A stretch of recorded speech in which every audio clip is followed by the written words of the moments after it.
Nous mettons en place ces actions qui s'inscrivent dans le PAT, donc le projet alimentaire territorial, qui est une vraie vocation et une dynamique politique autour de l'alimentation sur le Nord Grande Terre.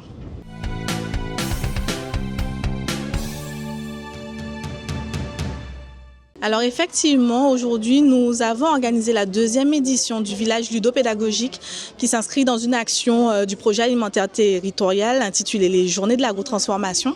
Et l'objectif de cette journée, c'est de pouvoir mettre en contact les acteurs des métiers de l'agroéconomie, mais aussi les jeunes élèves en parcours scolaire afin de découvrir ces métiers, ces ateliers, ces actions, tout l'univers des métiers de l'agroéconomie. L'objectif, c'est vraiment de susciter des vocations dans les domaines de l'agriculture, l'agrotransformation, la nutrition et l'alimentation. Donc aujourd'hui, on est là avec Mossotella pour faire découvrir le vélo smoothie aux enfants.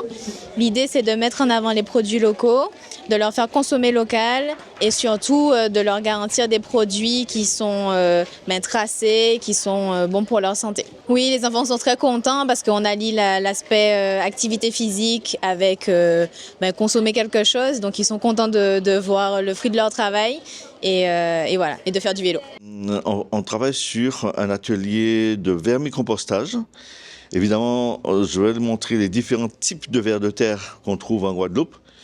Ensuite, le rôle de chaque type de vers de terre dans le sol et pour arriver à la mise en place d'un bac de vermicompostage. Évidemment, les élèves sont toujours, ils ont une réaction un peu, ils ont peur, mais ils sont quand même contents de voir les vers de terre. Ils veulent toucher, ils ne veulent pas toucher, c'est une vraie curiosité. Mais à la fin, ils arrivent à identifier chaque type de ver de terre et comprendre le rôle de ces vers de terre dans le sol et au niveau de la biodiversité. Alors ici, sur mon stand, on montre l'univers du monde apicole, le métier de l'apiculteur, la biodiversité des plantes et des pollinisateurs. Oui, c'est très important. Comme ça, en fait, ils sont sensibilisés à la manière de consommer, la manière de protéger l'environnement, l'importance des pollinisateurs. Ils savent aussi que tout ce qui est pollution, un facteur sur les pollinisateurs. Ils sont conscients aussi qu'il n'y a pas qu'un seul pollinisateur qui sont les abeilles, mais aussi les papillons, les fourmis, les oiseaux, etc. Parce que dans notre tête, on met souvent aussi les abeilles en premier lieu, mais il faut faire attention à tout type des pollinisateurs qui permettent une biodiversité dans l'environnement. Alors on est dans de la sensibilisation des enfants. Hein. On essaie de leur rappeler que la majorité des choses qu'ils mangent, même transformées, sont faites à base de produits de l'agriculture et de l'agrotransformation. Et ensuite, aujourd'hui, on essaie d'avoir un jeu où on leur donne des recettes qu'ils aiment, hein, des choses qu'ils aiment manger, les sodas, les bonbons, la pizza et les gaufres.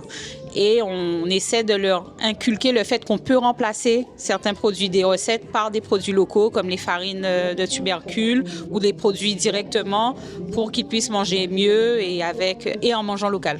Alors effectivement, tous les secteurs sont concernés, l'élevage, l'agrotransformation, l'agriculture, l'apiculture. On a vraiment essayé de mettre autour de la table un maximum d'acteurs dans ces domaines. Nous mettons en place ces actions qui s'inscrivent dans le PAT, donc le projet alimentaire territorial, qui est une vraie vocation et une dynamique politique autour de l'alimentation sur le Nord Grande Terre.